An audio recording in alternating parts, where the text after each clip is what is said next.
Profesor Oscar Manco, bienvenido, buenos días, ¿cómo está? Buenos días para todos, nuevamente gracias por la invitación. Los asuntos económicos, por supuesto, para nada están desconectados de las realidades nacionales e internacionales. Y para este análisis bien podríamos irnos otra vez hacia atrás, hacia lo ocurrido un día después de la elección en la primera vuelta, cuando tuvimos una caída del dólar por debajo de los 3.800 pesos, quedó en 3.760, 63 si mal no recuerdo. ¿Cómo se ha comportado la economía? ¿Cómo las variables políticas actuales, el vaivén de esta campaña con sus picos altos y bajos, con sus escándalos y realidades, han dinamizado y movilizado la economía en estos días, profe? Pues sin lugar a dudas, el comportamiento del dólar al inicio de esta semana tiene algo que ver cómo se van comportando las encuestas. Sin embargo, también es importante reconocer que somos muy expuestos al choque externo. O sea, ahorita en Estados Unidos, que se viene nuevamente cambiando y hablando del cambio de la política hacia nuevamente incrementos en tasas de interés, disminución en los recortes de compra de activos de deuda. Eso también genera bastante incertidumbre y los emergentes en general han venido presentando un comportamiento evaluacionista. En el caso colombiano, podríamos decir que cerca del 60% del comportamiento del dólar es explicado por lo que ocurre afuera y el 40% por lo que ocurre adentro. Entonces, ese bajón fuerte después de las elecciones de la primera vuelta tuvo que ver, por supuesto, con ese 40%, y este subidón que tuvimos durante esta primera parte de la semana, pues viene explicado en parte por lo que va pasando afuera y también cómo se van perfilando las encuestas. Esperaremos de qué manera ya vaya tornándose un nivel más estable después de que elijamos el presidente. Bueno, antes de entrar a los temas políticos, exactamente en Colombia, esa inflación en los Estados Unidos, la pérdida en las bolsas del mundo, antier, unas caídas importantes, eso juega también y tiene que ver con nosotros, obviamente. Claro, por supuesto, y de hecho incluso se da cuenta el mundo que, por ejemplo, los famosos activos refugio como los criptoactivos, las criptomonedas no son tan refugio como se venían perfilando, y eso a los inversionistas les va entonces generando obviamente la necesidad de volcarse a nuevos activos, que son los activos técnicamente reales como el oro, otra vez el petróleo seguramente va a ser un activo nuevamente para el refugio, y eso permitiría generar más volatilidad que a los mercados impacte, a nosotros indirectamente también. Profesor, ¿usted qué cree que va a pasar con las firmas calificadoras, con el concepto que emitan? ¿Se puede determinar desde ya cuál sería si gana un candidato u otro? De hecho, la semana pasada nos ratificaron la calificación en W, eso es, digamos, una calificación por debajo del grado de la inversión. Esa calificación, digamos que dentro del reporte de la calificadora se mencionaba que teníamos en este momento unos retos fiscales y que el presidente que entraba tenía que asumir esos retos con responsabilidad. Lo que la calificadora mencionaba era que se tenían los recursos para hacerlo. El tema es que los huecos o los déficits, en la medida que tengamos más gasto que ingreso, seguramente van a generar más revisiones por parte de la calificadora, lo que bajo nuestra lupa permitiría pensar que este año seguiríamos con la misma calificación, pero el año entrante nuevamente, cuando las políticas económicas desarrolladas por el nuevo gobierno vayan tomando fuerza, seguramente seremos sujetos de revisión. Ahora, en este momento estamos por debajo del grado de inversión, lo que de alguna manera nos perfila como una economía riesgosa frente a economías que son más estables. O sea, y no hay diferencia entre un candidato y otro, no hay, digamos, una calificación si es Gustavo Petro y otra si es Rodolfo Hernández, ahí todavía no hay manera de percibir eso. Es un tema netamente especulativo, honestamente, dado que pues, dependerá de cómo se vayan perfilando los programas. En el caso del candidato Gustavo Petro es evidente el déficit que generaría el gasto, pero en el caso también del candidato Rodolfo Hernández es evidente el déficit que generaría la disminución del IVA. Entonces tenemos por los dos lados un ejercicio que generaría más déficit y sin lugar a dudas una revisión por parte de la calificadora, pero como les mencionaba, bajo nuestra lupa aproximadamente el año entrante. Bueno, profesor, usted nos habla de dos factores, internos y externos. Dentro de los internos, como ya lo mencionaba Andrea, pues influye el tema de la segunda vuelta. Sabemos que las realidades hace 4 años eran distintas, pero ¿cómo compara usted esos factores internos que hoy tenemos en segunda vuelta? ¿Cómo se han manejado las campañas para que esto incida en ese precio? Colombia es una economía que sigue siendo una economía, digamos que en busca de ser emergente incluso aún. Todavía tenemos mucho espacio para crecer. El tema es que las propuestas y las políticas desde hace muchísimos años siguen siendo muy intervencionistas. Me explico con esto. No se permite el acceso al libre mercado, que es lo que generaría desarrollo. El famoso capitalismo social, que desde mi óptica es lo que permitiría que una economía surja y que la clase media sea la que vaya tomando de alguna manera cada vez más proporción. ¿Qué ocurre en el caso colombiano? Colombia es una economía que siempre ha buscado, desde los políticos que están arriba, tener el control. ¿Y el control hacia qué? Hacia la inflación, hacia incluso la oferta monetaria, que es el dinero que hay en circulación, y eso permite que, por ejemplo, cosas como hay que cobrar el impuesto a los más ricos sea el permanente en las personas y que siempre lo tengan en mente. Entonces, hoy en día, por ejemplo, los gastos siempre los van a financiar a través del incremento en impuestos, porque técnicamente los ricos son los que menos pagan, cuando la realidad es otra. La realidad es que en realidad los ricos están cubriendo cerca del 40-50% de toda la base contributiva, y eso generaría incluso, además de un flujo de capitales, una pérdida de productividad y pérdida de empleo. Entonces es digamos un ciclo muy negativo que bajo la lupa colombiana nunca ha sido entendido de la manera como debería ser entendido. No sé si lo comprometa. Usted es un hombre estudioso, docente universitario, ha estudiado los dos programas económicos, tanto de Rodolfo como de Petro, de Gustavo Petro. Lo que me llama la atención en economía es el tema que ha dicho Gustavo Petro con la economía que no va a depender de la minería extractiva, que habría un desmonte. Y eso traería pues la baja de un commodity que es el petróleo. Y Rodolfo, lo que más escándalo ha suscitado es precisamente el desmonte de un IVA. ¿Qué le preocupa más de esas dos propuestas? Bueno, lo que pasa es que vamos a analizar las dos, ¿cierto? La primera es que estamos diciendo que cerca del 40% de lo que exportamos lo vamos a reemplazar, y en este momento la transición no es inmediata. Entonces, del total de las exportaciones, estamos diciendo que el tema extractivo va a ser digamos, lo determinante en adelante, cómo vamos a financiar lo que va a ingresar, y la balanza comercial en este momento es deficitaria, es decir, nosotros estamos importando más de lo que estamos exportando, lo cual no nos permite ser una economía competitiva. O sea que eso es difícil en realidad asumirlo. Muy complejo. Además que en el caso colombiano nosotros somos un país muy rico en tema minero, pero tenemos un código de minas de los años 90, pues no estamos a la altura de lo que demanda en este momento incluso el avance tecnológico, y tenemos muchos inversionistas interesados. Esperando. Exactamente, interesados y esperando a ver de qué manera se va perfilando el control desde el punto de vista minero, y ahí tendríamos, digamos, un hueco grande. Y desde el punto de vista del IVA, es que el IVA es un impuesto muy reversivo, digamos, porque va a todas las personas, y los que más sufren del IVA, digamos, son las personas que consumen mucho, ¿sí? Pero es que como básicamente la economía nuestra está fundamentada en el consumo, es, digamos, un ejercicio desde mi punto de vista bastante negativo. ¿Por qué? Porque nosotros, digamos, que volcamos la contribución hacia la generación de resultados, es decir, hacia las utilidades, y la volcamos también hacia el IVA. Uno ahí revisa economías como las economías escandinavas, y es al contrario, allá vuelcan mucho hacia cobrarle a la gente para que consuma, para que la economía no sea tan consumista, y le recortan al ejercicio, digamos, de generación de utilidades o de rentabilidad. En el caso colombiano estamos por dos lados, y eso permite pues financiar esos déficits. En este momento, si recortamos ese 19% al 10%, generaría un hueco adicional que nuevamente las calificadoras estarían dispuestas a revisar sin lugar a dudas negativamente.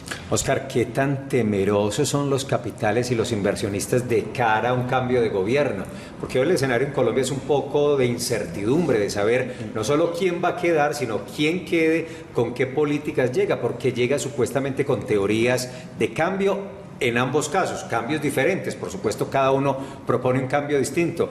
¿Se tomarán un tiempo los capitales para asentarse nuevamente, como para esperar a ver qué pasa, qué dicen, qué anuncian, cuáles son las primeras acciones para seguir en Colombia? Claro, los inversionistas internacionales y más aún los que ven los países emergentes como posible generación de rentabilidad, ellos son de alguna manera también cautos y van de alguna forma revisando cómo van evolucionando las políticas y demás. En el caso de los inversionistas para Colombia, han por el contrario existido durante los últimos periodos ingresos de capital, que son capitales que van hacia inversiones, como en el caso, por ejemplo, de las OPAs de los Gilinski en Suramericana, el Grupo Suramericana. Eso básicamente es un fondo de capital internacional, y hay una cantidad muy importante no solamente hacia mercados de capital, sino hacia mercados de productividad, donde los inversionistas están esperando no solamente qué tipo de medidas se tomen en los mercados financieros, sino qué tipo de medidas se tomen en general en la economía. Como les mencionaba hace un momento, el tema minero, por ejemplo, hoy por hoy es un tema de bastante importancia, y Colombia se perfila como un país productor muy fuerte, para lo cual los inversionistas están atentos a de qué manera el código se revise, de qué manera las leyes vayan apuntando a salvaguardar sus inversiones.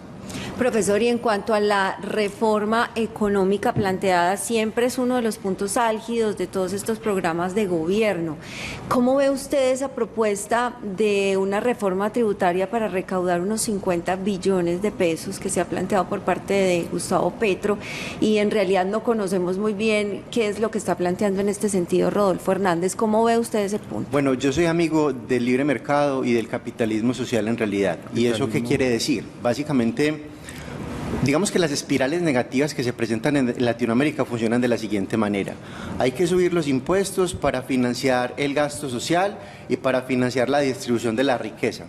Después nos van a contar, no, nos equivocamos, hay mucha evasión.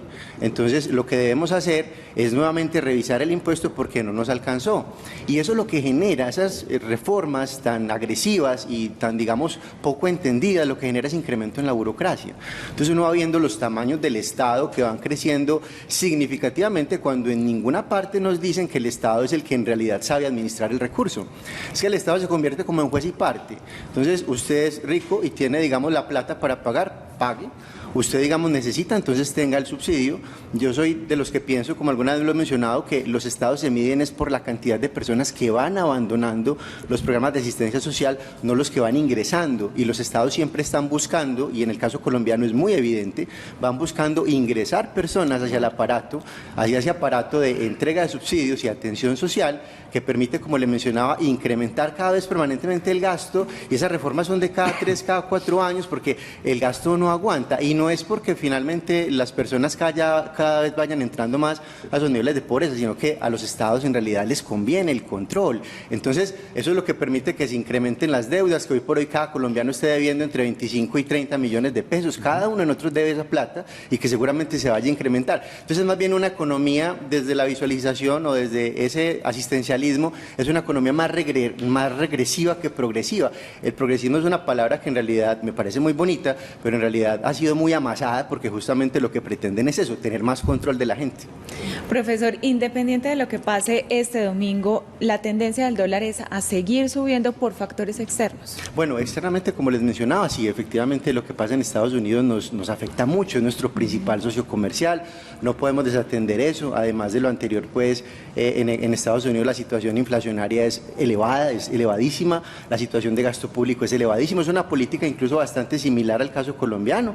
Se incrementa la masa y digamos que el hecho de que muchos economistas y también muchas personas defiendan que el ejercicio del gobierno es el gasto, mientras eso sigamos pensándolo, seguramente vamos a tener ese tipo de intervenciones que van a generar efectos que para el caso colombiano y el caso de Latinoamérica es bastante devaluacionario, y además de lo anterior, por supuesto, en el ambiente electoral en el que estamos.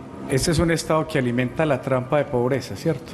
Pero hay un tema que ayer hablábamos. Hacia afuera, nuestra economía va a crecer este año 6.1, dice el OCDE, y al interior del país no se siente eso. Todos los días nos sentimos más pobres, más endeudados, más difícil la situación. Acudimos a trampas de pobreza como la del día sin IVA, que viene el viernes, que desestimula el tema del impuesto. ¿Qué va a pasar con eso? Lo que pasa es que es un cóctel negativo ya. Crecer con inflación siempre va a ser muy negativo, porque ustedes van creciendo, pero también por el otro lado el costo de vida se les va incrementando. Usted no. Pues hablo obviamente de las personas.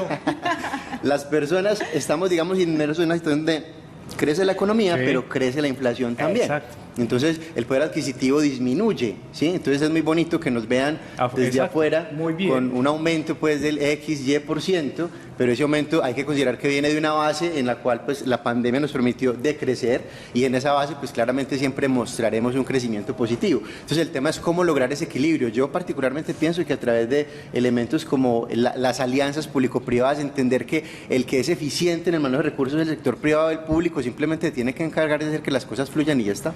Profe, un asunto final, y gracias, Óscar, por acompañarnos, hombre, pero ayer lo debatíamos en esta mesa, cómo entender las proyecciones de crecimiento económico dependiendo de, entonces la OCDE dice 6,1, el Banco Mundial le dice al mundo mal, pero a Colombia le va a ir bien con el 4,9, creo que dice, pero otros hablan del 1,7 y otros del 2,3, y todos están haciendo la proyección del crecimiento económico de Colombia para este año. ¿Quién entiende eso? Claro, lo que pasa es que además de ser modelos que seguramente cada quien interpreta y evalúa, también son consideraciones adicionales, y ahí juega mucho la tendencia y la corriente política a la cual le vaya jugando el evaluador. Uno técnicamente pensaría que internacionalmente pues son independientes, pero no es tal. Hay personas que van confluyendo hacia determinada corriente política y eso de alguna manera también influye dentro de eso. Entonces, en realidad lo que hay que pensar simplemente es que Colombia seguramente va a crecer. Yo soy de los que piensa que va a crecer por encima del 4%, pero ese crecimiento viene de una base menor. Es como cuando usted dice, hombre, es que estamos gastando X billones de pesos en nuestro presupuesto y vamos a hacer austeridad porque no vamos a gastar X, sino que vamos a crecer ese gasto no en el 10, sino en el 5. Eso no es ninguna austeridad, eso en realidad básicamente es ralentizar lo que se van a gastar. Lo mismo pasa con el crecimiento. Pero si le entendemos bien, entonces, por ejemplo, a la OCDE le podría significar bien, quedar bien decir, hombre, Colombia va a crecer al 6,1, nos lloraron para entrar acá, casi no entra. No podemos decir que les va a ir mal, vamos a decir que les está muy bien porque están en el club de los ricos. Eso se manipula, pues estoy exagerando obviamente, pero también se manipulan esas visiones económicas desde las posturas políticas y los intereses particulares. Sí, claro, efectivamente, y finalmente los datos, además de que se pueden manipular, venden también bastante prensa y los datos pues son lo que la gente va manejando permanentemente y eso genera, por supuesto, como les mencionaba hace un momento, genera, digamos, una estabilidad, un estándar en la cabeza de las personas y es lo que se va quedando. Profesor Oscar Manco, gracias por acompañarnos, hombre. Gracias, usted siempre profe. nos ayuda, nos ilustra y todos entendemos un poco más. Muy amable. Muchísimas gracias a ustedes por la invitación. Nos deja preocupados, pero entendemos. Es que es mejor entender para saber dónde estamos, ¿cierto? Sí, claro. Es mejor no estar engañados, Es ni verdad. dejarse engañar. 8:33.